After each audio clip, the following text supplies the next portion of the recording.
We are back online. We are back online. We are back online in the venue and also around the world. Put my stuff down quickly. Thank you.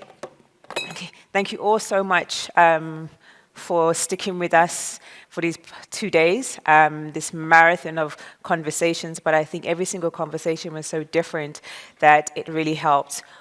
Keep us engaged the entire time. So this is now the culmination of these 2 days, this very last conversation. And in this conversation, we really are zoning in on that location, unlocking locations to captivate audiences and making sure the translation of the authenticity of that location comes through really well, and what that looks like from a return investment point of view as well. And so joining me on this panel, I have got Bong Musa all the way from Durban. He is online. Let's wave to everyone. Bong Musa, are you coming through?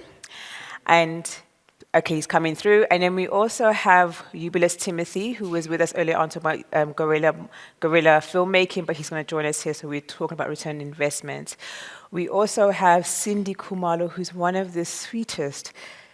She's small, guys, but dynamite comes in small packages. This girl, as a location scout across this country, Southern Africa, is absolutely amazing. She is so strict on her locations.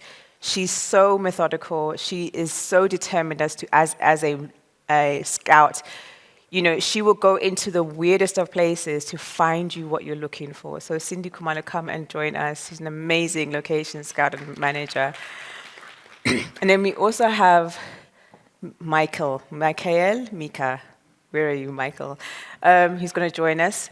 He is an amazing unit manager from here in Gauteng, and he works also across the country, but based here in Gauteng. And he's going to help us unpack and understand what, this beautiful city that we are hosted in looks like. So that's all of us having this conversation. But just before we do start that conversation, I'm going to invite. No, take a seat.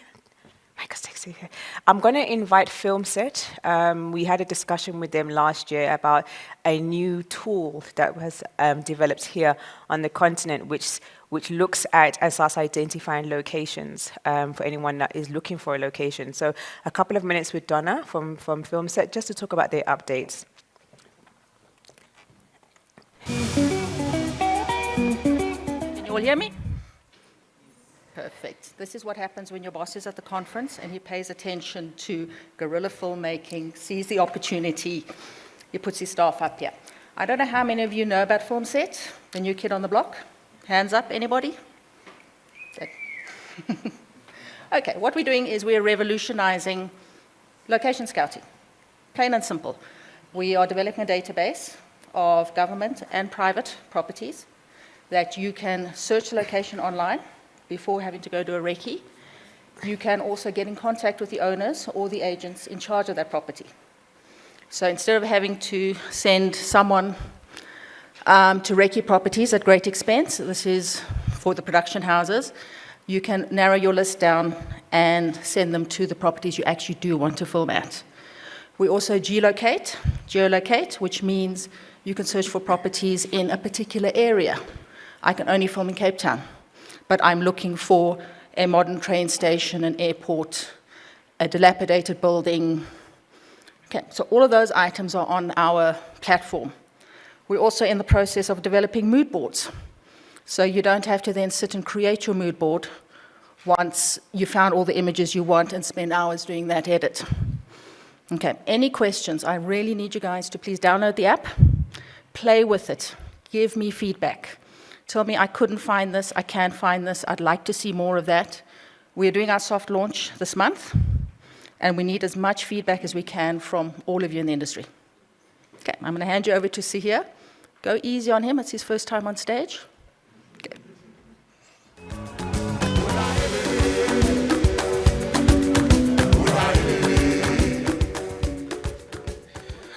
Good afternoon, everyone. Trust you all are well. My name is Sahir, and I'm the Business Development Manager at FilmSet, as well as the Core Sheet Africa. Given the few minutes that we were afforded, I think Donna covered everything pretty well. I'm just here to tell you that if anyone has a beautiful home or a property and that you would like to list it on our platform, It comes with a small admin fee of 385 Rand, and that's once off. We do have quite a number of locations on our platform at the moment. So we are basically trying to streamline the process when it comes to finding locations for producing a film. And we did drop off a flyer at each and every one of the tables. So if you guys are interested, you can get my contact details on there. Thank you. Thank you very much. So, I mean, a tool like FilmSet really, I think, is going to revolutionize the way we catalog locations, which is an important thing. And I think there's a lot of production houses and a lot of location scouts and companies that do catalog their locations because it's currency, right? And that's where the money is with the work that we do. We spoke about infrastructure investment yesterday. The currency also is knowing which locations you have. And every time we do training for location scouts, we always say, you know what, just start in your 5-kilometer radius. Don't try and, if you live in Limpopo, don't try and just go to Cape Town and try and get that mountain because that's not your area. Work within the area you are, become an expert in the area that you are, understand the area that you are, and speak to the relevant authorities to list yourself and say, well, I want to promote this space because, getting a location is not just about, trying to get a specific scene done. We've got to think about the strategy of that location, what's going to go into it, how much money is going to be spent there, how much time, what kind of insurances, what kind of safety needs to be put into that particular location. It can be as simple as a house on a road, but with that house on the road, you have got to deal with the actual road itself, the safety of the road, your neighbors. Are there dogs nearby? Are there animals nearby? What is in a 10-kilometer radius? Is there adequate electricity nearby that you can plug into? Is there a water supply? Are there roadworks that are going to come in? It's not just about getting that house or that front door or that window, because it can be as simple as that. It's understanding and unlocking. But even in that process, and this is what we're talking about, is unlocking the authenticity of that location. And when we speak about that, is not using that location and then trying to dress it up too much. It's about finding a location that you don't actually have to dress, because then you can reduce the amount of resources that you need to dress it up with, right? Mm-hmm. So and also the authenticity of it. If you're going to go out and look for something that the mood board talks to, look for it and find it and make it that relevant part of the story. Mm-hmm. But I think to kind of kick off this conversation, Bong Musa, I can't see you up here. I hope you're here with us. I wanted to talk about the ROI, and I think Eubulus, maybe you can just give us a presentation as to how effective and how important and effective a location is to the broader community. And the broader community is actually the GDP. To a country. So if you can just give us a bit of about that in your presentation, okay. Then we can fire the presentation to everybody here and at home to talk about that. Take 2 seconds to do that.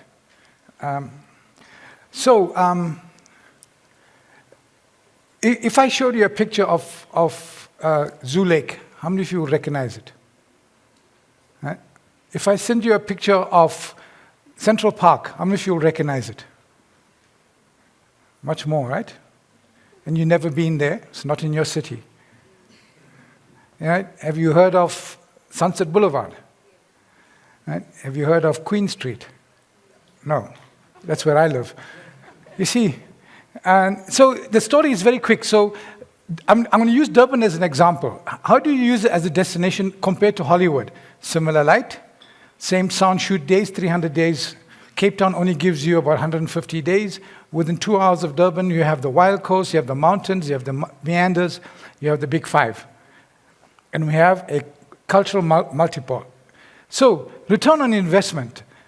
Film shoots have the power of actually bringing people to the city. Over 400 million people a year travel because they saw a location in a movie. Think about that. 400 million people. So Durban is the best kept secret in South Africa, and what do we do about it? Nothing. So we want to see. So I go to the city and I ask them for their intelligence report. And the intelligence reports will tell me how many people who came to eThekwini. We only got 2019 because of COVID. And it gives me an idea what is the output. Now, you saw those guys who sat on the stage with me. There's 3 of them.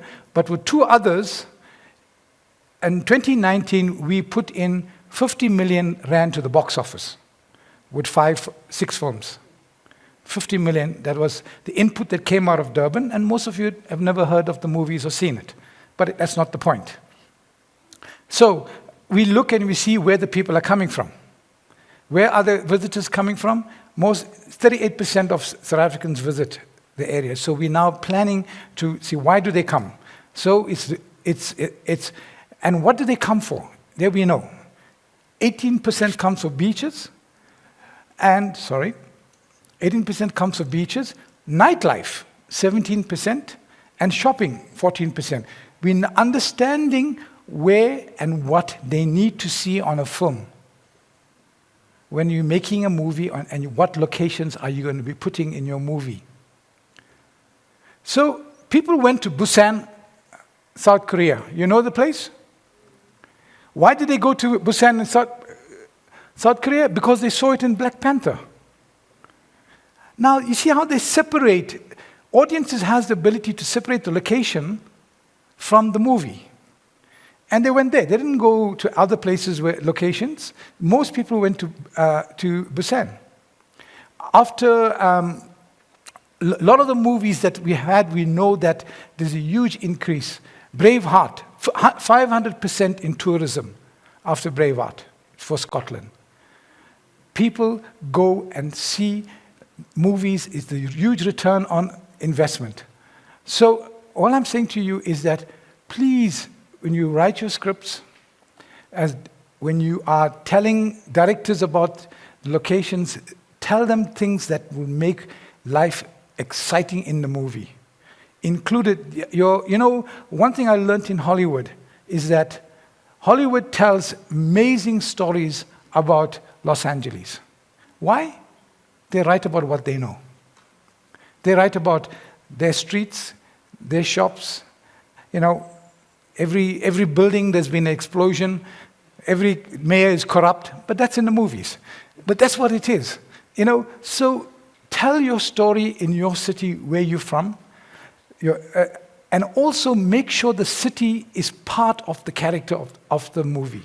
The city must be a part of the character of the movie.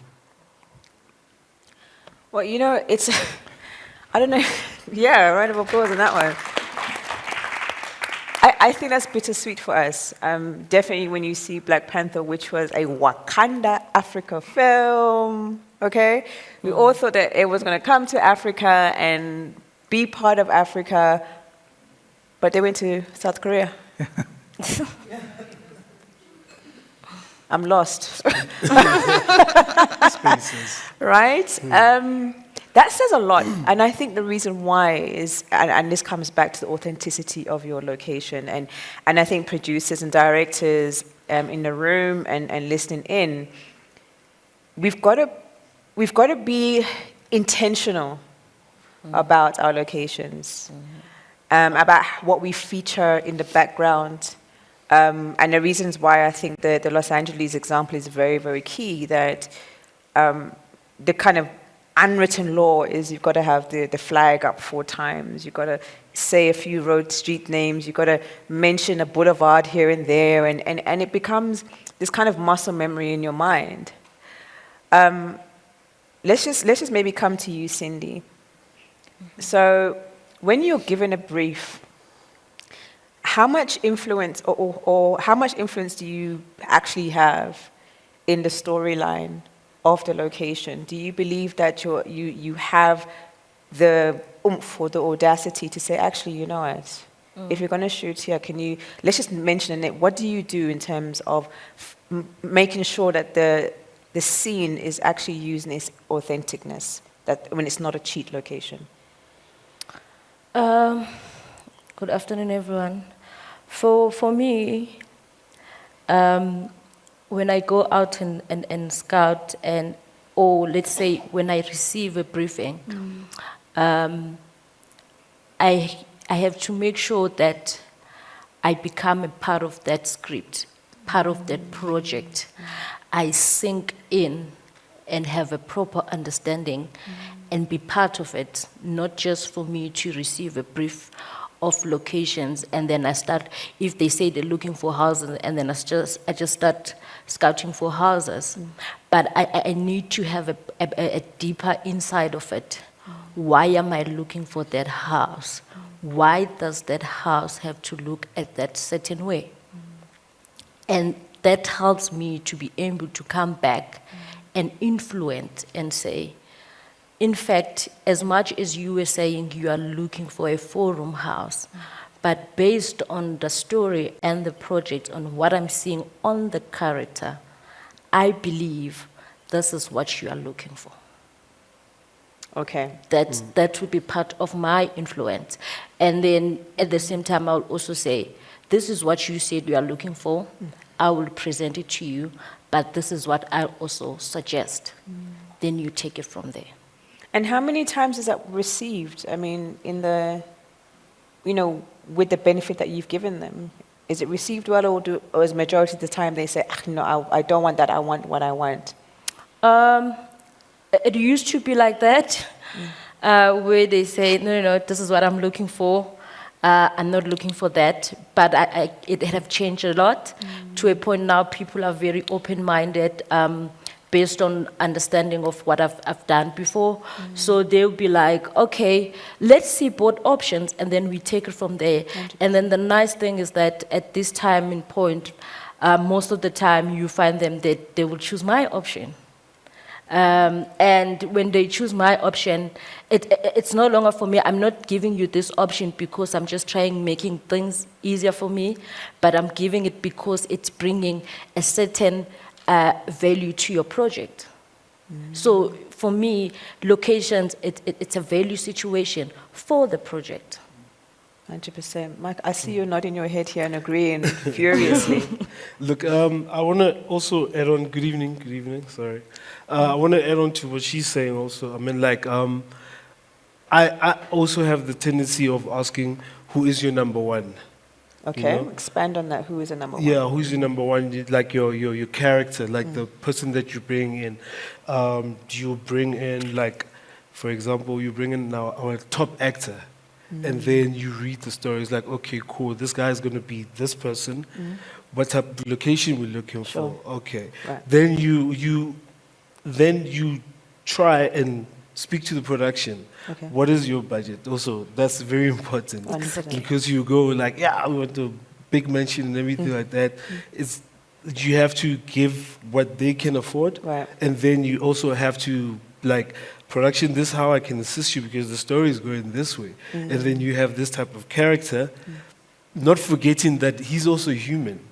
He's Right. going to be acting, He's gonna but he's also human. Right. Wherever he's coming, he just needs to be comfortable where we place him, Okay. and then he can deliver. And then Okay. everything is going to be in the box, and we move on. I like that angle where you actually humanizing the human, right? Yeah. And you're creating that environment for the actual person being as much as they're a character, they're a human they're also within that human. space. Yeah.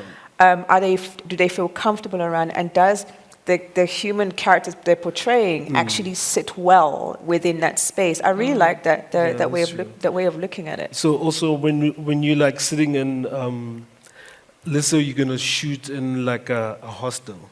Okay. That's a Yeah. different world that I think we've dipped in. Yeah. And then we understand that, okay, we're going to shoot in a hostel. We can't base in a hostel. That's also production look into the traveling time, Yes. the eating and everything like that. So you don't disturb their business at the hostel because now production's going to stop and then we have to deal with something where we left our actors and everything like that. You can bring in any security, strongmen and everything like that, but when you are in that world, Yeah. you have to adapt and live in that world. Exactly. Be safe also at the same time. So I like that. So because a lot of people haven't worked in a hostel environment, really fear those dangerous so-called gangster spaces, such that you have to prepare for all eventualities. And I think Yeah. Musa, coming to you, in terms of preparing for all those eventualities, you representing, I guess, the voice of film officers and commissions and those who assist with the permitting process, how do you advise the filmmaker on a location? And what I mean by that is, you have access to so much more than unit managers and location scouts do, and you know each area. When you receive the script and you receive a request for a location, how much interaction do you have and about that location before you then start assigning assistants? You're on mute. It's okay. Okay, thank you. Good afternoon, everyone. Yeah, my name is Musa. Yeah, just to come to your question, Azania. Obviously, we'll receive a request either from the location scout or a location manager. The first thing, obviously, that one needs to look at it's whether we need to establish whether the location is private or it's a municipality location. So that's the first thing, because the processes are not the same. Once one established that, probably let's say it's a public location. Now we need to look at the departments that deals with that particular location. Once that is done as well, if let's say if it's a private location, then obviously we'll look at the whoever is the owner of the location. Then we can speak with those guys, introducing the production to them, and obviously laying down what the production wants to do on that particular location. Then we will start the discussion. Obviously, the production will need to give us a brief description of what exactly are they intending to do on that location, so that we will look at different things like your legal documents and so forth and so on, in order to be able to lock down that particular location.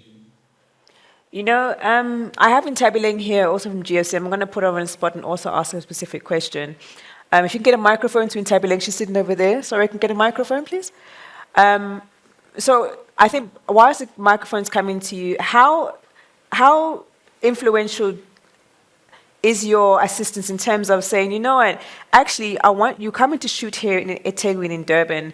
And guys, when you are shooting, please can you mention Moses Mabhida Stadium, or make sure, do you have that flexibility to be able to, she's over there, to be able to mention the key areas within your city? Well, look, yeah, sometimes we do, sometimes we don't. It depending on the production or on the project.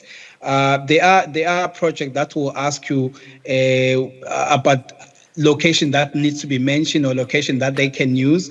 Obviously, you look at your top location that probably you want to show off on the production, and you will suggest those locations on the production.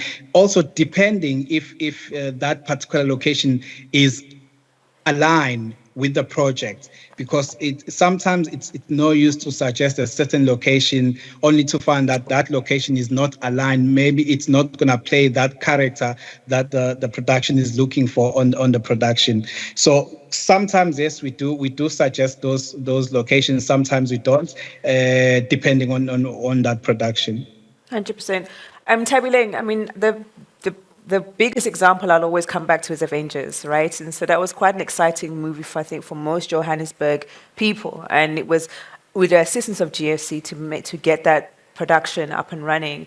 Now, when we look at it, we see that scene with Incredible Hulk and, you know, Captain America and all of the wonderful bits and pieces.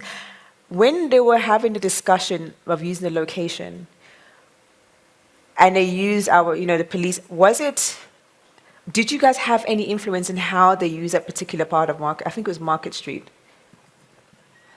So the location scouts, then I think it was Mpo, he offered a variety of locations that are similar to what their script was about. Okay. And they chose Fox Street, because that's where most of the part happened, Fox Street and in Marshall Street. So it was more a relationship between the scouts and the production unit manager. Okay. So usually what would also then do is offer a client a few similar type like looking locations, and then they would then choose what is best for them. Also, with looking at logistics in terms of the parking, the safety, the costs as well.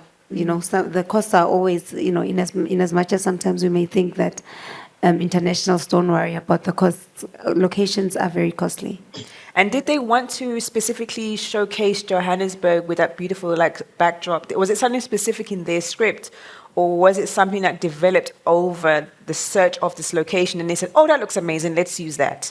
No, it was specific. It was specific Okay. because you know there was a season where a lot of productions that came to South Africa wanted to highlight that they are in Africa. I don't know if it was a political thing to say we are working in Africa. So it was deliberate. Oh, friend, okay, that's good. I'm glad to hear that there are some scripts that come from around the world that are deliberate. And it's just not that. You also just find that even if they're not using our locations, but they will highlight Joburg, even in the dialogue, to just want to emphasize that we are in, even if when they are not. But, you know, they will always bring in Johannesburg or South Africa, or just to also just make that point that somehow the film is also related to the location, which then be South Africa or be Joburg. You know, you're right. In the past 3 years, I've heard drama series. They could literally be somewhere in Miami and they'll mention Johannesburg, but it happens actually a lot. And I think that comes back to the return on investment that we speak about, Eubulus. And as a director, there was a scene that you showed me in one of your films where you would not cheat a location. You would cheat an actor's role within that location. And what you wanted to achieve was using those expensive locations, but in a very, very cost-effective way. If you can just run that through us to help us understand that, yes, you can actually shoot in New York as a South African, but do it differently. How different did you do it? Well, how did I do it was, in my movie that I was doing, there is a scene where the mother is supposed to be a lawyer at the UN. And it just so happened that at the beginning of the year, I was in Central Park with my daughter, and she was on the phone, and there in front of us was this stunning squirrel.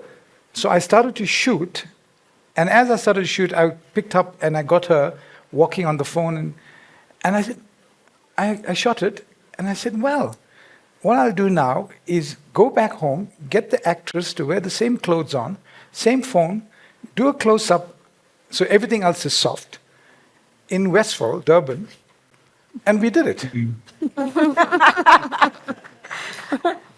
And it was by choice, by chance. It wasn't, you know. But that's what, one of the ways we sold South Africa in the very beginning to Hollywood was that we can offer you shooting cheaper on yours looking similar locations here. And that's why they first came. They came because they can come and shoot here cheaper. And then, of course, they started to write. The writers used to come as well. Remember, you can't make a single change to a script without the writer's permission in Hollywood. So they come down as well. So then they started seeing the locations and started writing. But the return on investment is not only just watching it, it's also that we can bring them here and recreate. I mean, if you look at some of the Johannesburg suburbs, that could be in the Midwest. Yeah. You know, there's a lot of potential of doing that, of how we can shoot cheaper. What was that movie, that the TV series was set in the Middle East? Most of it was shot in Cape Town. Claire Danes was in it. You know, so those are the sort of stuff that can be done. 100%. And because of our melting pot homeland, yeah. Because of our melting pot of cultural, you know, colors, we can do lots of things. We can be anywhere in the world. Yeah, completely. And Bongwis, I don't know if you were trying to jump in there as well. I think I heard your voice. Yeah, definitely. I think Dr. Eubulus is quite correct. I mean, I had a lot of TV series and feature films cheating locations in Durban. For example, we have this location called Dr. Gunam. I remember quite a few years ago, we had to put the sand on the tar road just to get one of the African countries, you know. And then they shot there, and if you see it on TV, you won't see that it's Durban. You look at as Zaire or you know, it's Congo or something like that. We had Mr. Bob as well. We cheated like a location like Natal Command. If you look at Natal Command way back, it used to be a soldiers area, and then we used that location as a camp in Congo, you know.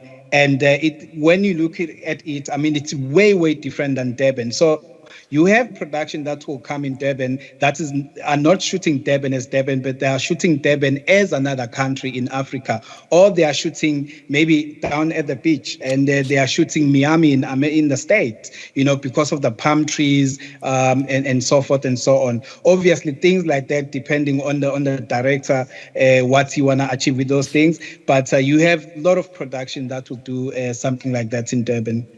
You know, it's so funny there's a film called Resort to Love. It was a Jada Pinkett film, and it was shot in Mauritius. And it obviously, you know, we're using the resorts and everything else, but there's a New York scene with snow. It's shot in Mauritius. Okay, and they made it look very authentic, right? So I'm going to come back to you, Mike. It's the discussion really about, you know, setting up your location, because you specialize a lot in unit management and being able to assist the art director in setting up the location. How much artistic influence do you have as a unit manager, if at all, in setting up the particular location to keep it authentic to what the script is trying to tell us? I'm glad you asked that, because I was actually thinking, look, when you find a location, Yeah. A location sets the mood of the scene. 100%. Before you even hit your line, before anything, Yeah. then comes in your art and your lighting. You know? And also, when you do location scouting and unit managing, you also have to manage what art is going to use and how much less. So it's better to dress down than dress up, because dressing up is a lot of Yeah. budget to be used and everything. So I think we put on a hat both ways, like a helmet, to say we're going to save budget, we're going to give a scene, you know? And yes, all the departments get involved in location being found. All the departments get like, you want a scene in a room, but how empty is the room? You know, what are you gonna do? How are you gonna light it? You can just you always fight with lighting people. I can't light. What's gonna happen? You know, you always have to think about that. Then you have to think about the sound man. You know, is it busy? Yeah. You know, Are you close to a can street? you control? Yes. You know, and then the hardest thing obviously would be finding a new spot that you are going to show to everyone, and nobody has had experience in filming, because when we come in, it's like a war, and then you have to manage, and you know, the type of thing. Yeah, I hear you. Yeah. No, completely. We spoke up earlier on about. I can't remember which speaker it was, but I think it was yesterday, and we discussed how if you find a house, you find a place, like seriously, go in, stay there for as long as you can, and use as much as you possibly can. Yeah. Now, sometimes we have to find those locations, and I think a really great example of that is the Queen that was on that was as a telenovela that ran for a very long time, and they had a massive house out in Raamsig, on the west of Gauteng, and you know, you had the shebeen on one side of the house, and you had the major bedroom on the other side of the house, and you had the office on the other side of the house, and you had this house compound, I kid you not, was used for 70%, the entire production. It was every part of the production. It was its own mini studio, but it was one house. Yeah. We also did that, like, you know, Deep City. Yes. It was a set of Deep Sloot. The first 2 weeks we were in Deep Sloot, Yeah. building set. So Right. we had all the shacks so that it's controllable. Yes, it like is. you work in the Rimsek right now. It's booming up with those type of spaces. Okay. Yeah, because now it was Deep City. Now it's Isipeto, and then there's another one that is being done. It's called Isita. That we're filming. It's in Rimsek. It's on a farm. The story is based in Mpumalanga, but we built set. So Wow. everything is controlled over there. Then yeah. And you're able to do that. I mean, I can Yeah. hear you and R in a way. Cindy, it's like, It's blessed. I can hear this woman's voice. I'm thinking, oh, it's by the way, it's Cindy. So, Cindy, for me, when you look back at the films you've done, and you're part of that authenticity, or you're part of that choice of film, do you ever get surprised as to, oh my God, I'm so glad that I chose that, or do you ever think, oh, maybe I shouldn't have chosen that location because it's not necessarily working the way that you had seen it? Does it translate to screen in the way that you found it? It does. This one is a challenging one because sometimes you will find in a very amazing, beautiful location, and then when you see on screen, you're like, what the hell? What just happened? You are just not happy.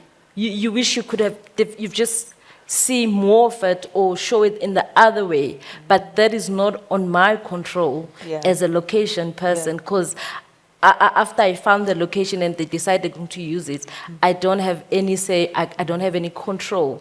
But then there are projects that when you see them, you can't even sit because you get excited, For example, Blood Legacy, they had 32 locations, and I'm so excited to see it the way it is, because there are places that they've used, that are locations that other production have used, but they've never shown it how they showed it. Right. Do you get it? Yeah. So for me, sometimes it's a matter of how the project placed the location, which I don't have control on it. That's actually quite an interesting side kind of way of looking at it. I remember actually in Braamfontein here, I'd found a location for Mrs. Right Guy, and now I'm looking at it now, I'm like, oh, okay, this is where we used, and the memories kind of come back, and you think, well, it could have been done slightly differently, and you think, oh gosh, I wish I'd shown this side of the building, but they didn't, right? And you're showing them this beautiful side of the building, you're selling this really beautiful thing, this mood board, and it's not used. They're like, I want to use it for something else. Okay, so is there any questions out here? Because I can see a lot of ahhing. Wow, there's a few. Let me take a question here. I've got another one here with Ntabi Lane. And there's another one in the back there. If you can just stand up so we can see you. Hi everyone. Thank you for the opportunity, and thank you for this panel. It's quite interesting. So my name is Yanga. I'm a director and assistant director, and in the film everyone is a little bit of everything. So I just wanted to ask, in terms of locations, is it, as a property owner, how much do you invest in your property to prepare it for film? And the question is it worth it? So do I go as far as building a warehouse? Do I go as far as, is the market stable enough for one to invest into making my property a film property, as opposed to whatever it is, and then a film property on the side? I like that. It's a really cool investment question. I think I'm going to ask Lance from Film Set to just answer that. Yes, of course, yeah.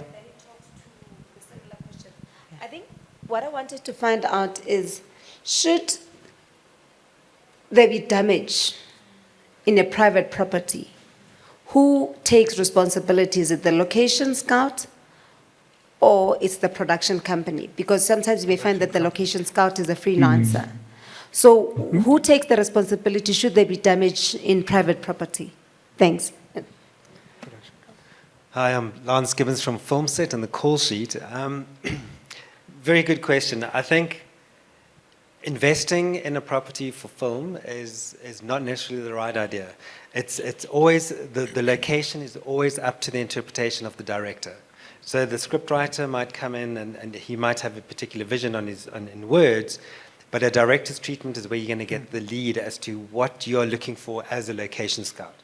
So I wouldn't say invest in your property. Just show it in its best possible form. And the thing is, when we upload properties onto our site, we always advise the property owners, make sure there's enough space for them to put an artist in front of a camera.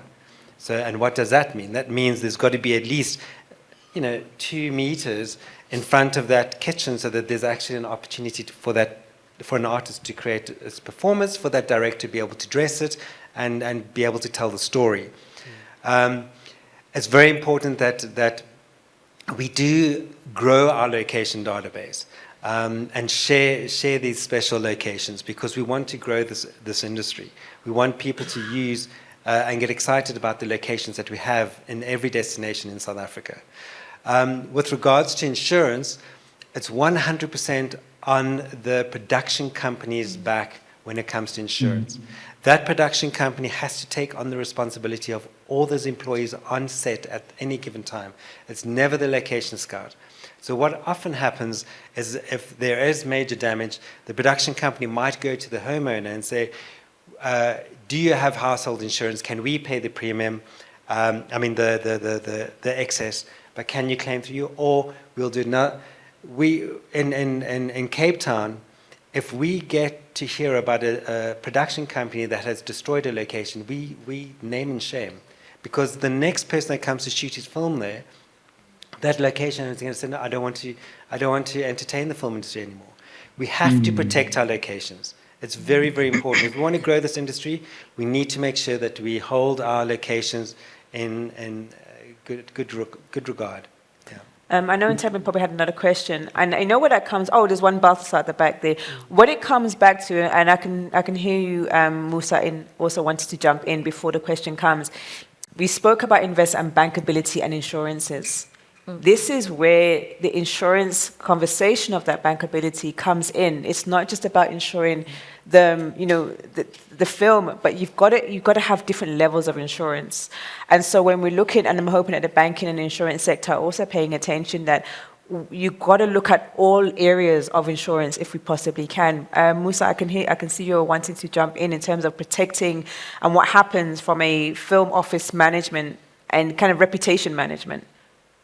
Yeah, for sure. We had a lot of cases where production, obviously, they destroy a private location or a public location. So what I'll always advise someone who has that location, it's a house of something, it's important that they take images of all the rooms. I always say that take images of all the rooms before the shoots, and so that if should anything happens, the damage, the scratching of paint, so you are able to tell, because some productions, they come and shoot and then they go, and you are left with this damage in your house, and you find out that the production part doesn't have an insurance, and you allow them to shoot in your house just because it's a film shoot, and you were so excited, and they did not even explain everything that they are going to do inside your house. Second thing, I had a location, which is a public location, whereby a production decided to go inside the location illegally. And at some point, early hours of the morning, they left a mannequin floating on the river. And you can imagine now, in that location, I had some people calling ambulances, police officers, SAPS, disaster teams, and so forth and so on, and the production did not have a permission to use the location. That's number one. Number two, I think they bribed the security of the site. Number three, they left the mannequin floating on the water, and everyone thought maybe it's a dead body floating on the water. And that location already has been destroyed by this particular production. And when the next production comes, obviously, it's going to be very difficult for the owners of that location to allow the next production, because these ones were very clumsy in terms of handling the location. So it's very, very important when you are using a location that you have all these legal documents, your public liability insurances, and you speak to the right people who manage that location, so that everything will run smooth. And also, you need to communicate with the Durban Film Office and make sure that we have all your documents, so that should anything happen, then we can be able to respond to whatever is happening on the location. Okay. Thank you for that. I've got a question in the back. Go on. Hello, my name is Baltazar. I'm a freelance film producer, but I also do location scouting on the side between jobs. Firstly, Bongo, it's the first time I see you. I worked on a South African tourism job last year, and you organized me a permit within 1 day because we didn't give you enough notice. So thank you for that absolute professional help. I really appreciate it. Again, same for the Gauteng Film Office. Itumeleng, I've never met you in person, so it's good to see you. You've helped me on so many documentaries. I really appreciate it. I want to jump in terms of sustainability of our film industry. I tie in here with Lance. The fact that we know we've got a lot of fly-by-night production companies who actually don't do the right thing. And then where we've got brilliant locations where those people's properties was damaged, and they just don't allow any filming anymore. This is very serious. It ties into the bigger picture of our industry that needs to be regulated. I know in this room it will be divided 50-50, those who support regulation, those opposed to regulation. However, it is necessary just looking from a location point of view. It is, we need to hold the people, those fly-by-nights, responsible, or actually just exclude them from the whole industry, because they destroy, everything that we build up. I know Mike, eventually, at the end of the day, if we use a location, Mike will ensure that location is left in exactly the same way that we got there. Other companies don't do that. They don't have insurance. They don't do things the proper way. So I just wanted to emphasize that point, and thank you very much. So I'm going to come back to there's 2 questions there. I can see Ramadan saying another one. One is make a point. There's another 2 there. So I've got 3 questions coming up. Just to come back to the panel, I watch a lot of TV, and I think recently I did a production with Cindy, and one of our locations, I saw it on another TV show, and I was like, oh no, this very same lounge, how is that possible?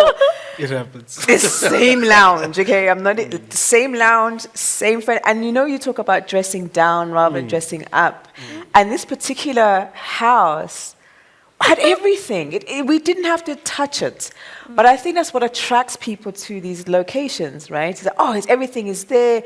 I was just like, but the same dining table, guys. The scene almost looks exactly the same, okay? So the authenticity as well, how do we deal with duplicating locations in similar projects? Because it shows. I have seen the same establishment shot of Chicago, I think 20 times in different productions in the US. I've seen it, the same red building, and it's exactly the same establishment shot. How do we, and should we, prevent this duplication? I don't know how. It's prevalent. There's a couple of houses there's 2 houses that I worked on. Yeah. But I've seen on other films. Yeah. Same what you say. Yeah. So I would given you would give production what type of house they're looking for and everything. Okay. They will still shoot at that house because 1 is affordable, and number 2 is because they don't want to do a lot of dressing.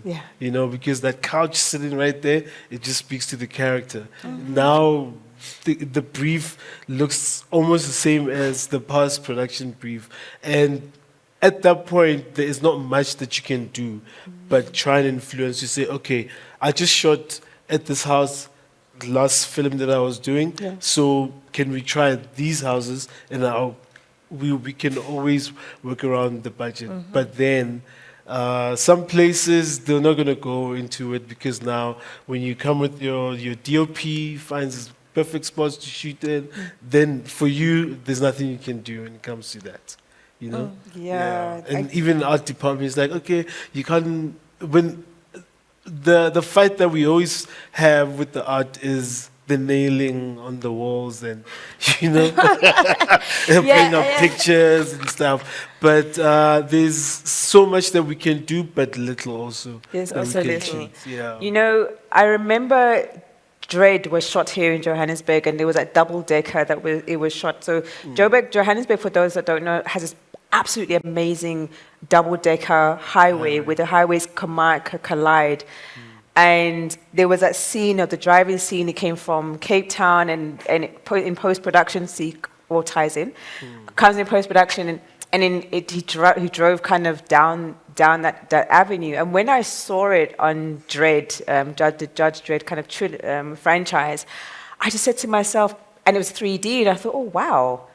You know, we don't anticipate how our locations are actually going to end up looking on screen. And also, again, this is where, you know, the discussion of post-production comes in, is that at the end of the day, the editor is the person that makes the film come to life and come together.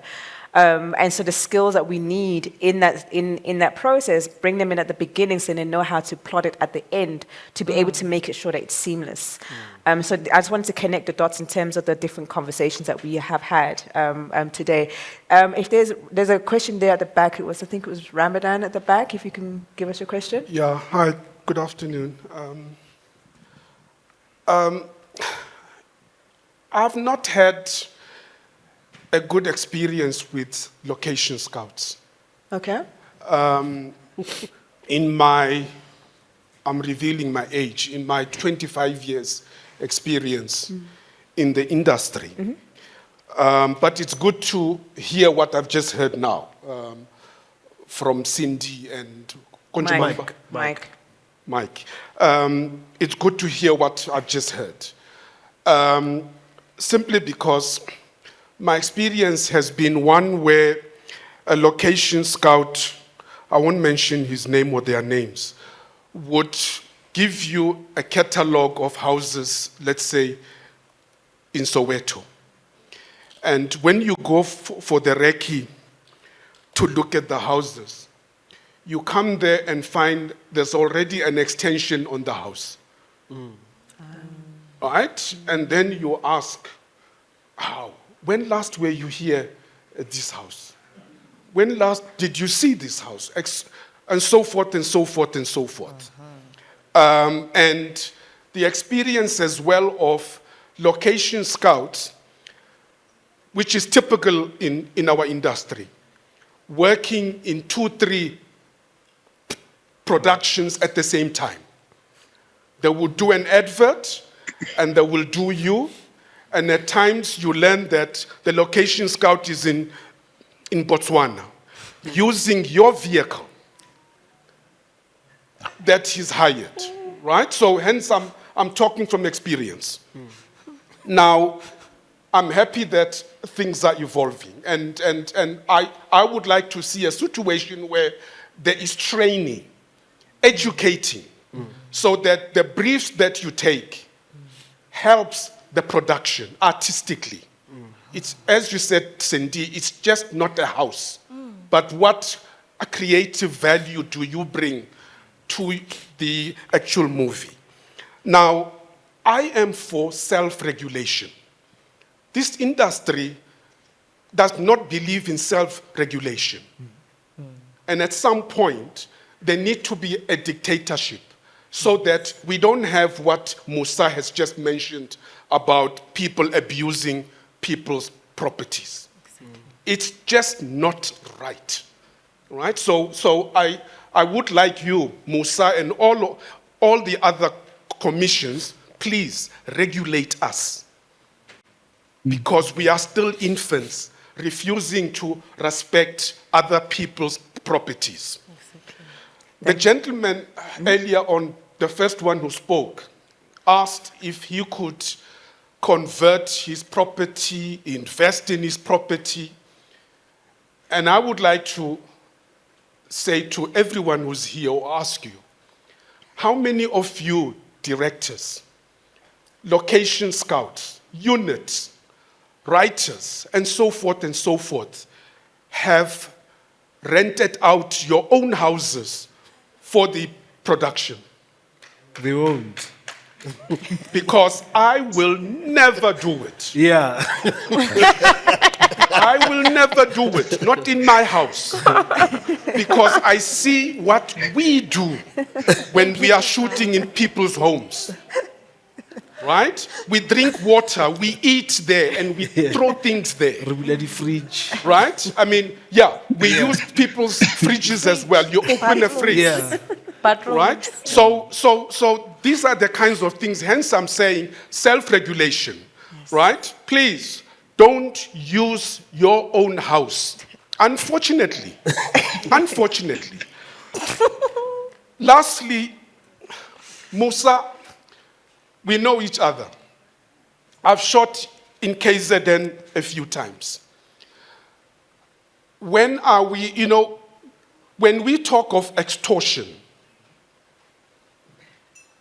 I have lived extortion in KZN going back to 2014 as a producer. As a producer. Now, when you find a location, you get a permit from the Durban Film Office. You go to a location, whether it's in Nanda or wherever. When you get there, after 2-3 hours, you see 2-3 gentlemen appearing who ask, What's happening? "Ubanomlungula." And you are, called aside, and they demand cash. It happened to me more than 5 times. I've raised this before, even in this conference last year, to say, when are we going to deal with that issue? These men come and ask for cash. They don't want EFT, or they don't want e-wallet. They want cash. Now, I have not used cash as a producer for the past 5 years. No cash in my production. But I have to use cash in this case. So I hope KZN, in your case, you have found a solution as to how are we going to resolve this. I thank you. Thank you. All right, we've got okay, go on. Go on. Cindy? Thank you for the comment. There's another question here as well. Sir, before Musa maybe comes in, I'm going to start with the last one you've just mentioned regarding the people, the 3 men who comes and demand cash. I believe, personally, it's something that I've fighted through location management. So I guess most of the time, people now who will experience that, it's because of maybe the management before in time, before coming to set, it's not done. Because this is for me now, this is what I do. The locations that I scout, I manage them. This means there's nothing that have to distract the production when they come on set. So this means I have to communicate with all the relevant people that are involved on that certain property. In the problem that he just explained now, that there's these people who comes, as Musa have said before, there are land and properties that are owned by municipality, and then it's privately owned at the same time. And then you find that you are in a certain house in the rural area, but the moment you walk outside by the yard or by the street, then these men will come and have that. But that is manageable upfront by you going to speak to Nkosi or Induna, which is the chiefs, and then you make sure that everyone, including the area, the people that are surrounding there, they are aware of the production. And if these men come, you can literally say, no, I've been spoken to this person, this is resolved, or you guys deal with that person. I really like the way that you that because again, coming and dealing with community, there's 2 questions coming up. Dealing with locations, you have to get the community involved. Yeah, there's 2 questions. I can't just wait. There's 2 questions coming through. So I think on that, Eubulus, how do we start to regulate, and what are your ideas? I mean, having been in the industry for such a long time, what are your thoughts from a Ramadan point of view, as a producer and director, working with location scouts? How do you think we should? Look, in KZN, it runs relatively well. Yeah. You know, we have, and Musa knows that, we have quite a lot of stops and checks that are in place. Unfortunately, sometimes, now we got to ask, is the location scout involved in this or not, regarding the money? A lot of the times they are involved. Sure. Because those guys will not turn up on a set. And Musa will tell you, you know, most sets, we never see that. But I will bring that up with Sharon and all that. But the thing is that it's normally there's an insider that's involved for that to happen. There's certain things that a scout's supposed to do, a location manager's supposed to do, is to sort all those things out. Exactly. That's their job. That's why you're paying them. It's not for you to be there now worrying about those things. If there is a situation where the location manager says, listen, we're going to be shooting there, but they will also want a little bit to be paid. Right? That is their right because we're using their space. And it is then arranged. But for guys to suddenly turn up and start asking, there's inside work there. It's a lack of location management. Yeah, and that's, I think, where we got to watch. I know there's a lot of things that happen in the film industry that we tend to bend a lot of rules, but in general, when it comes to the money, we have to be very, very strict about it. 100%. So there's a question here. Hello, Buhle Zwane, producer. Speak up, can't hear you. Thank you. Buhle Zwane. That's better. Producer, lecturer, something like that. On up, other we good can't hear you. days, I would like to speak on behalf of students. Okay. When I speak of students, I mean fourth years, so your honors, masters, and maybe fresh out, like your graduates. Sure. What can you advise them, one, to get support with regards to all of this? Because I hear with the people on stage, the support that you have, obviously you've been in industry and you have the experience and you have the network. Now for them, the beady little eyes, I have a school project, how is it that firstly, we already very low budget, so it's definitely on point with the guerrilla budgeting and stuff, so they don't even have the financial support. So how do they go about trying to get their most desired locations, one. Two, then obviously securing, we obviously understand that we have to go through the certain processes, but now it's more so how can this institution or organization support them? And then the second question is when it comes to like insurance and stuff, once they've gotten that location, does it fall onto the students as a production or does it fall on the institution? Okay. Cool. Okay. There's a question over there. Good afternoon. My name is Andy Sokaman. I almost started singing. I've been holding this microphone for a long time. All right. My company is called Pilagaso, but I partner with different companies. At the moment, I'm in partnership with VR Capture. They deal with virtual reality. So as I was listening, I'm always looking for ways that we can come in to find solutions for everybody, different industries. So I have a question for the location scouters. Like with the process when you guys are scouting locations, right? What model do you guys use? Do you go there, take visuals, take pictures? What do you guys do? Have you ever considered maybe using as well VR in that? Because I remember not so long ago, we went to pitch to the Wanderers Stadium. You can use VR capture for virtual reality stuff, for properties and so forth.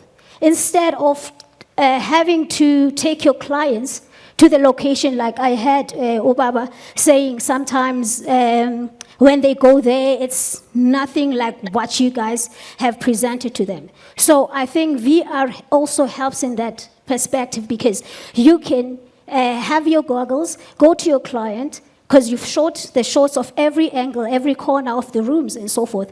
And you can, whichever province they are in, you can actually just go to them and show them, and it will be in virtual reality. And they can actually feel like they are in that location. And they use 8K 360 degrees cameras and so forth, very advanced equipment. The company is called VR Capture.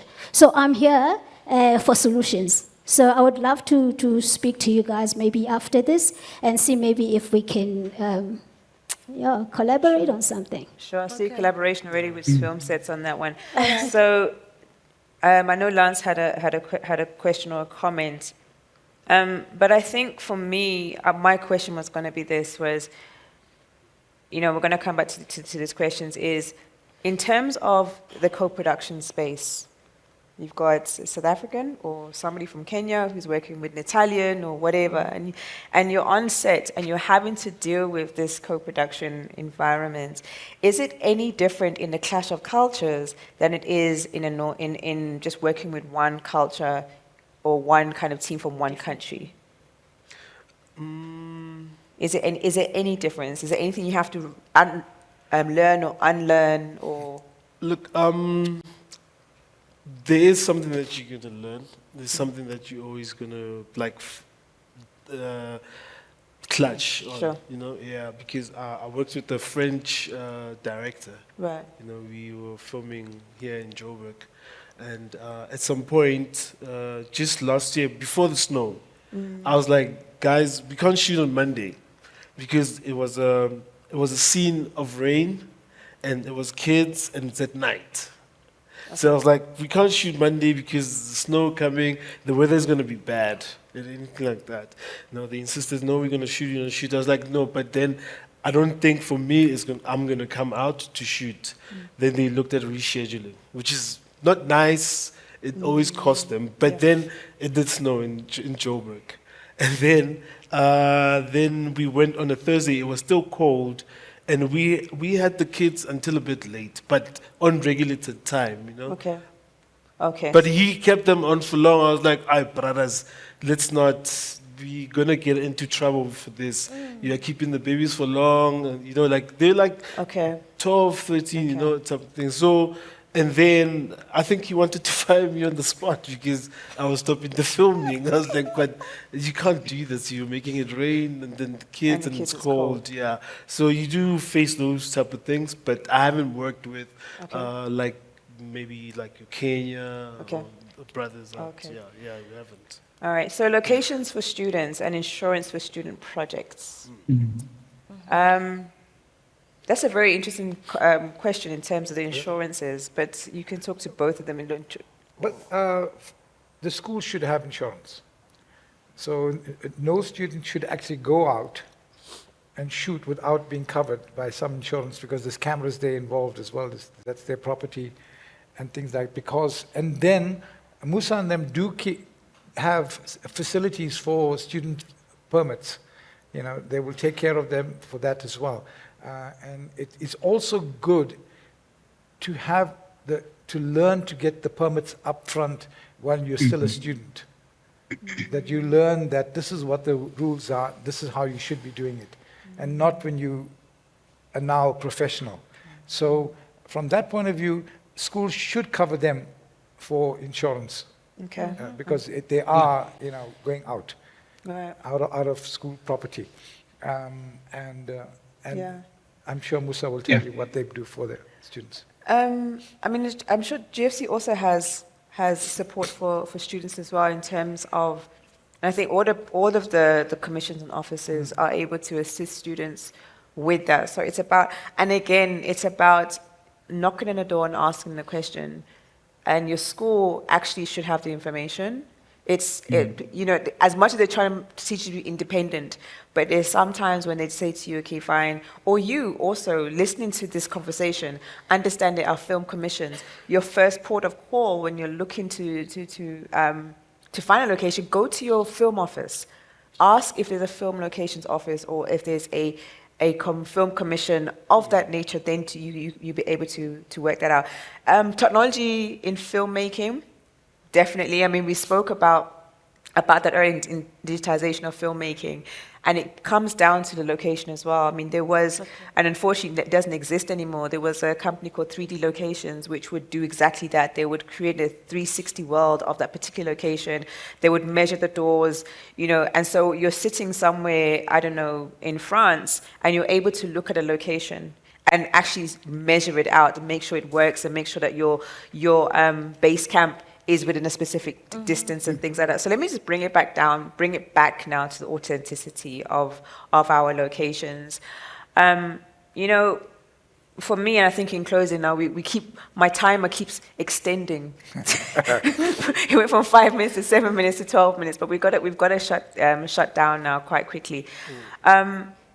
In discussing authenticity, what do you hope that storytellers will start to do? I'm going to start with you, you, Cindy. What do you want to tell storytellers or writers, directors, as a location scout and ultimately a location manager? What do you want the person who's sitting down writing this thing? What do you want them to do in their imagination? For me, I'll say, can they be realistic? Firstly, because I think Mike have talked about this. We must stop trying to create the world that is not there, because there is a world that is actually there, that is according to that story. Stop trying to make Zimbali sentient Zimbali, because you can actually use sentient as sentient.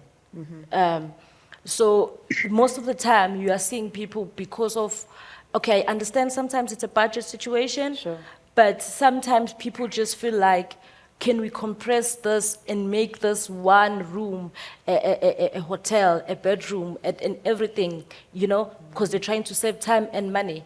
And then that compromise so much of the project to a point that it also compromises locations.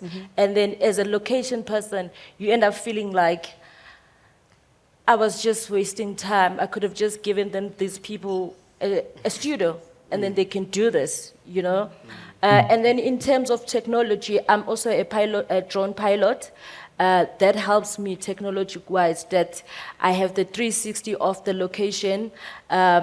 This also helped during COVID time. So other people who want to know, they don't want to do Reiki or technical Reiki. They want to land and shoot because they wouldn't be able, there were a lot of challenges. But yeah, it's something that we also look at. And then I think Mr. Ramadan also mentioned the thing that you get to a location and then you find it's no longer there. Those are not scouts. Mike can agree with me. If I have to scout for you, when I get to the house and I take the pictures, I make sure that until the technical rig, there's nothing changed. Because we, as a location person, you know, sometimes you get to a house and then you let them know that there's a production coming, we're going to come back, we are interested. The next thing you come, the house is painted because they're trying to impress you. So these are the things, if you're a location, you understand them. It goes past that you understand that you need to manage the locations. And then you also go as far as understanding that when you manage the location, there are certain services that you need to provide for you to make sure that the location is managed properly. Musa, what do you want the industry to do to help you help them better? Look, I wish production companies can learn to apply very early when it comes to locations. I'll tell you why I'm saying that, because locations, sometimes they become inaccessible, more especially if a production comes very late to apply for a location. Meanwhile, you still have a long process to go through in order to secure that location. So I plead with the industry that they need to try by all means to apply early. If they want to do a technical Reiki, they need to do that as soon as they can. And invite the Devon Film office to be with them on set, because we'll be able to advise them whether they will be able to shoot on that location or not, and what will be the requirements of shooting on that particular location. Also, I just want to run quick to what Ramadan was saying in terms of location scouts and location managers. There is a thin line between location scouts and location managers, because location scouts, as he was saying, they doesn't stay on the project. They move from one project to another. And sometimes it becomes a problem because now, with whatever rules of that locations, they are not there to assist the production company. Meanwhile, a location manager stays on the location, maybe for the duration of the production, and they understand whatever rules and regulations of that particular locations. In terms of regulations, Devon Film Office, we have something we call film bylaw.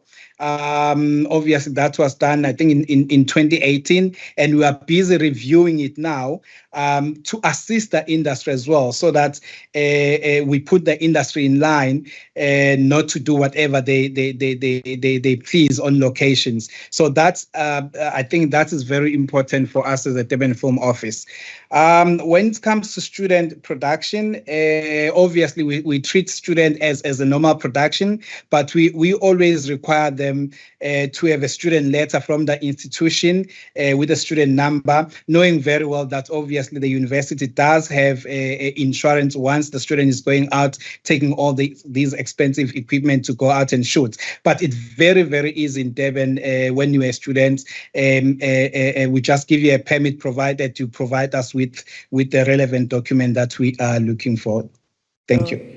Okay, I'm just checking for any questions online, but there's nothing at the moment. I wanted to come to you, Eubulus. What do you want? I mean, we're probably going to have a bit of duplication, but what do you want the film industry and everyone here to pay attention to when it comes to the locations? First and foremost, it must be safe. It doesn't matter where it is it a safe location? The other thing is that the director has got to spend more time with the location manager. I use what I call, and Musa knows him, a location unit manager. Mm-hmm. So that means he is a location manager, but he also serves as my unit manager during the production. That means he and his crew are there all the time. Mm. And that's safer that way. The director's got to learn to share his vision. I don't know if any of the directors have ever shown you their visual document. Some do. Some do. Yeah. Right. Not all. Right? Yeah. So that is something that they're supposed to do. Yeah. What is the look and feel? Yeah. They take pictures and they're supposed to show you, this is what I'm looking for. Right. This is the color of the wall. Mm-hmm. Because if you have a color palette, and if you're telling a story, you normally have a color palette. You're working within these colors, so those you don't want to go there and it's a bright red wall, so things like that. And so the director's got to spend time with the location manager, and it means days, weeks before going on the recce. Yeah. Just so that the location manager is inside the director's head, and the director is inside the location manager's head. And I think that's important. Mm-hmm. And so if we can have that, I think we will do well. In Durban, we are very blessed that we have a good setup, that we can, and I give Musa a hard time because I'm always asking questions, but that's what it is. Talk to the film office, get to know them, at least they know who you are. Sure. So when the location manager contacts them and says, oh, so-and-so, oh yes, I know, so there is that familiarity already. Right. And same with the Gauteng Film Commission, so that even if you're a small filmmaker, go and meet with them, go and say hello to them, just make contact, and also get an idea who are the location managers around. Yeah, I mean, I see Lindy Ndebele-Koka's online, and she says that maybe location scouts should be registered, a registration process with film commissions.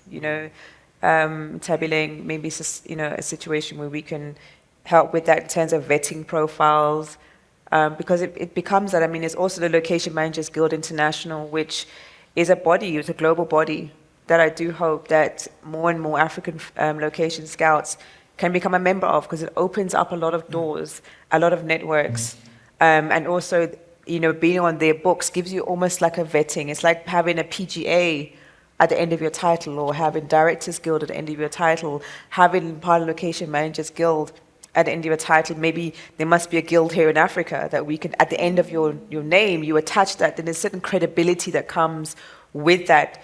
And I think it's something that needs to be set up, you know, to be able to register location scouts in that way. And also sites as well, register sites for safety because they've already been vetted, you know, especially public buildings. You know, there's always those buildings or those locations like ports. My word, ports, dilapidated buildings, old buildings. You know, there's certain locations that we don't always want the beautiful ones. I can tell you now, for the aesthetic of a film, it's not always the beautiful ones that we want, but the ones that are necessarily beautiful are the ones that are deemed dangerous. So maybe it's a process of having a list of locations that have been vetted for safety. I mean, we spoke about safety on set. How do we start building that? Some of the bridges, bridges are huge in films. Those things are pre-vetted, and I come down to, you know, when the guy asked about, can my private property be used offices and private property offices? I mean, we use offices all the time. You know, how do we then start having film friendliness within the commercial private owner space? And trust me, we will paint the wall. We will take it away from white or pink and make it gray. It will happen. I've seen it happen. We did it so many times. Yeah. Mike, what do you want the industry? Like, same question. I would like Musa, KZN, and the film commission, the offices. Everyone, so, Westville, all of them. The process of applying, I think also as you look back on the productions coming through, it's always an urgent matter. You know, and then now we are, you know, Musa, right? And GFC, you know. So those are the two provinces I've worked in. I haven't been to Free State. I don't know how they work or anything like that. But the process of applying to be able to shoot on the road and everything like that, can we also have like a messy period?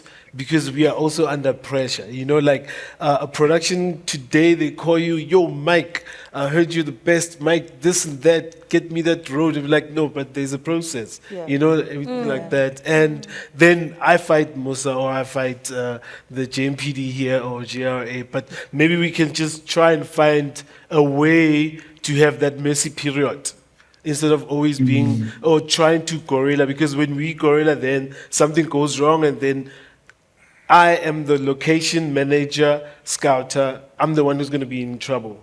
You know? Yeah. Production, Mike, deal with it. You know? Yeah. And then we'll try and manage it as best possible. And also, the writers with the directors, they just need to spend time on location. And it's nice seeing it on TV, Hollywood style.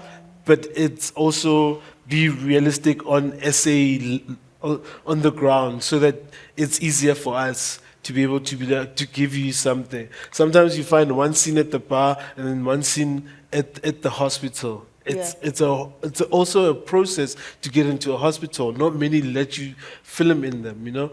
One scene at the bar.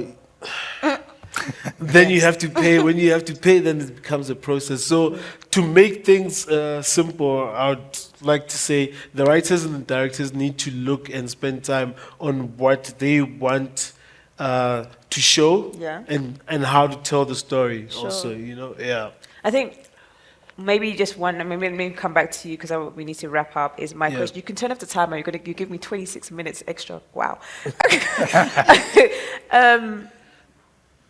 The investment in this space, it's always going to come back. As unit managers, where do you feel like we do need money to be plowed into this space? Because we rely on money from producers, right? And it always does come from the producer. But where do you feel like there could be something that's carved out, pulled out of the value chain, and that has its own like pocket of money that's there for that? Where would you see that? Didn't even think about it. Maybe he'll answer. I don't know. Oh, there He's we got go, the Lance. answer. Is there a hand here? Can I get a Yeah. microphone quickly to this gentleman here? It's fine. You can speak loud.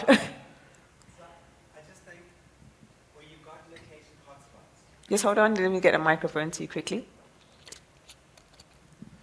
As an industry where we've got location hotspots, like, you film in these particular places in Soweto over and over and over again. Yeah. Create opportunities for the community to see what the film industry has given back. Okay. Put up park benches, put up a little swing or whatever, but just let the community see that film is not just arriving and exploiting and taking and then leaving, and hopefully leaving it in the same state that it was when they arrived, but actually giving something back. And I think that would be a good way to spend money if you want to get those ratepayers, those communities, those people who we inconvenience, getting them to have buy-in into our industry and what it is that we need to do to make a living. Okay, so it's investment in the space rather than investment in equipment, which is a really, really interesting way of looking at it. So instead of me standing up and wrapping up this whole conference, I want to say thank you very much to my panel. One last thing. Yeah, go on, Eubulus. We spoke about It Ends With Us, the movie. Yeah. And if you see the amount of establishing shots they had in between the scenes, normally we put one establishing shot. They had 2, sometimes 3 establishing shots between each scene.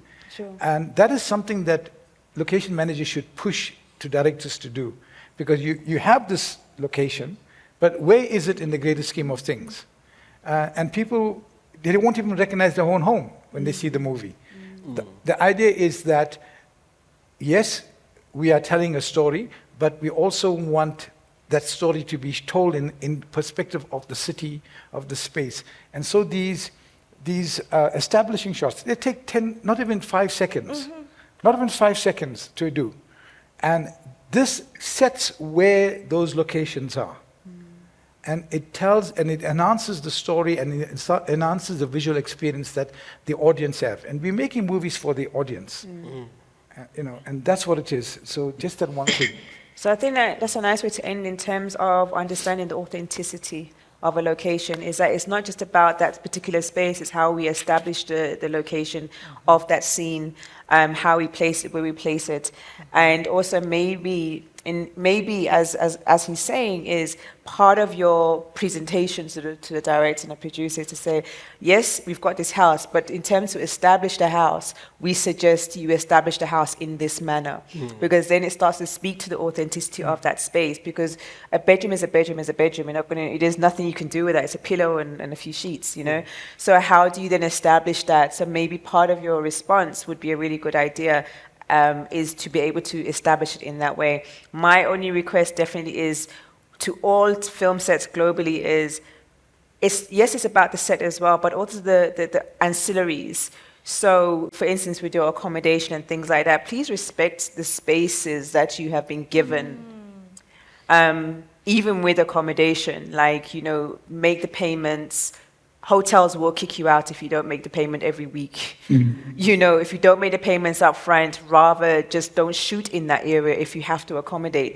There's some stock standard rules. I know of productions and hotels who have just shut down and don't care about productions anymore because that production team or the one before didn't pay for the accommodation.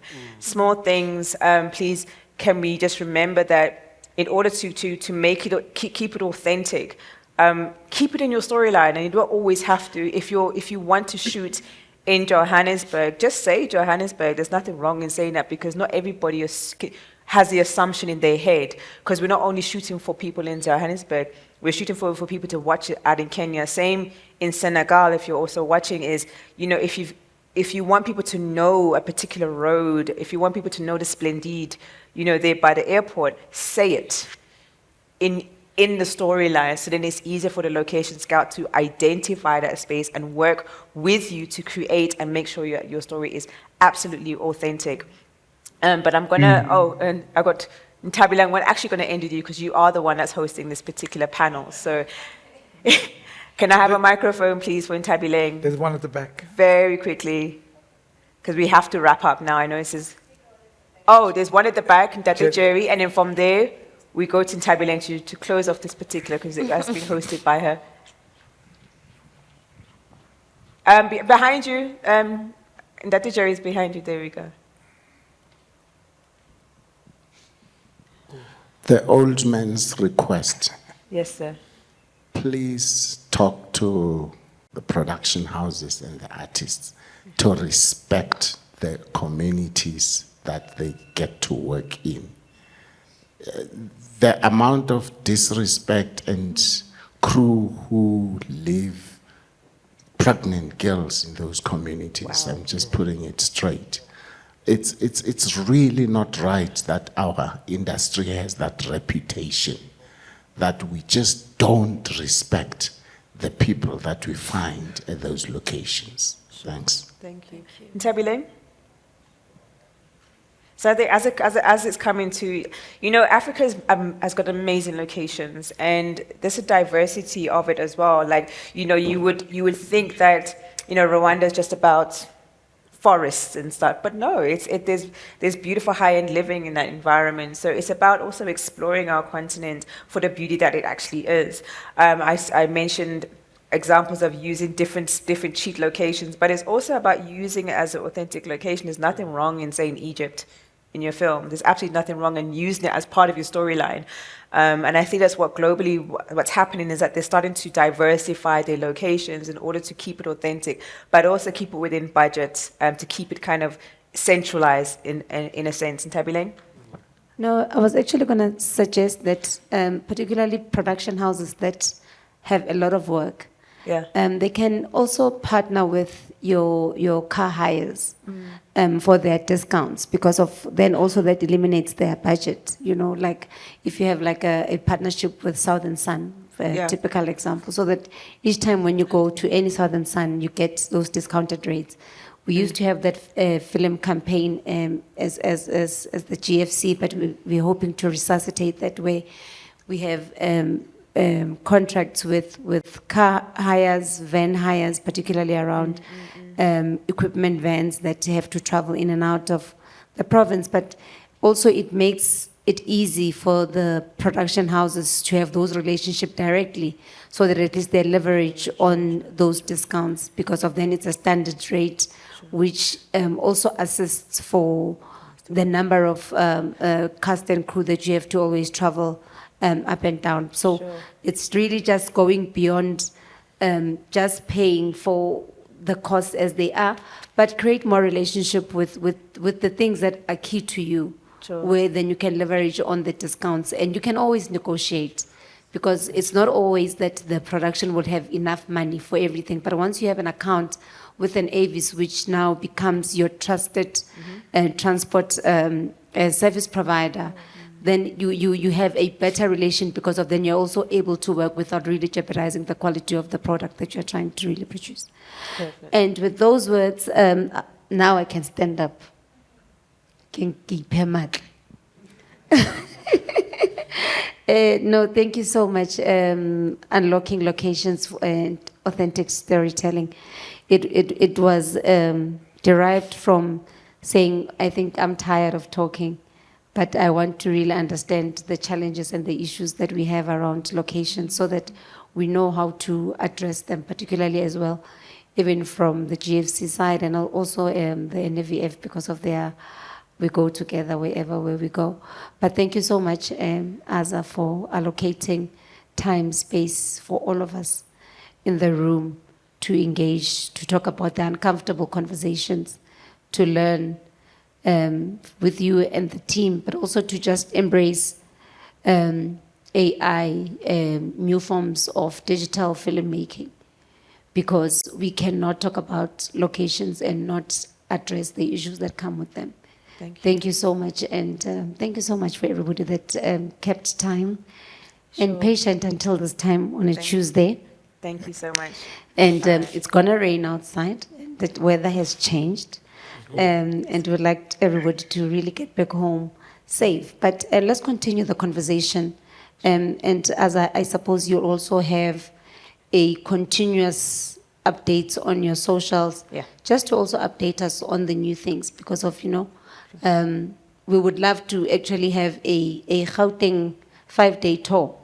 Sure. Where we go to the 5 regions of Gauteng and really dwell into those locations so that we also use new locations that are 100%. normally used. So I think also we need to start also having those kinds of conversation. Cool. And thank you so much for everything. Thank you. Very well. So let me thank you for that, Sintabile, give her a round of applause. So let me just thank all my panel members. Bong Musa, thank you for patching in from KZN. Cindy, thank you for being with us. Eubulus, thank you. I know you need to rush off. I know. Yes, your flight is going to leave you. Mike, thank you so much for everything. I'm going to stand up now and just, as I round off, is to thank everybody for being with us for the past 2 days. Every single year when I stand on this stage, at the beginning, I'm always very nervous as to, are we going to deliver to the industry locally and the industry at large, globally, a conference or a product that is of value. And we've seen the comments online, we've heard everybody here, and I think that, collectively, if we can work together to build this conversation about shooting on location, making sure that we are safe in our location, we're using the best technologies possible, we are using our resources effectively. We are always asking for those pots of investment, where to invest them. We're always encouraging co-producing or co-aligned or co-creation. We are always looking at ways to shoot films much, with better resources. We're always looking and saying to the banks, I want you to support me. It really comes down to how we respond to all of that. It's not just up to the government agencies around our continent, but it also comes down to us and how we engage with them. So we do encourage, through the African Film Commissions Network, and I stand here as a representative of that network. Woo, my sound is going off. He's saying to him, I'll stop talking now. But so what is happening is that with that network, we've got over 10 or 12 countries that are involved in African Film Commissions Network, right away from Southern Africa, right the way through to North Africa.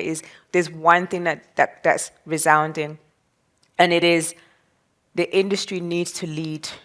It's your voices that need to lead this industry. All that they can do is create enabling environments in response to what we're asking for. So it's the international community. If you want more from the continent, let us know what that more is, what it looks like. And also talk to us as to how to invest. We've just had one of the closing comments to say, when everyone comes to us, also help, work within our cultures, work within the processes that we have, because we're very open and very agile as a continent.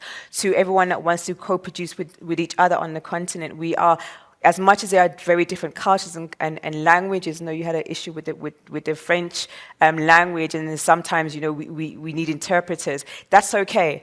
What we just need to do is understand certain things. If we've got a 12-hour work day, some have a 9-hour work day, and some have a 12-hour with 1-hour lunch. And it's a complex thing, but at the end of the day, shooting on location is a passionate discussion for us here at Locations Africa through everything we do, including training. Reason why is that once we have this discussion, everybody eats. Everybody has a piece of the pie. Everyone can share. It's not just about me in my little corner doing what I do. You contribute to the greater value chain. And ultimately, everyone watching at home watches an amazing production, and they are able to escape into your storyline. But that storyline takes all of us to make it happen. Thank you very much to all of our sponsors. From the National Film and Video Foundation of South Africa, Gauteng Film Commission here in Gauteng, Safeguard, thank you very much for supporting us. Amafu, thank you very much for being part of the family.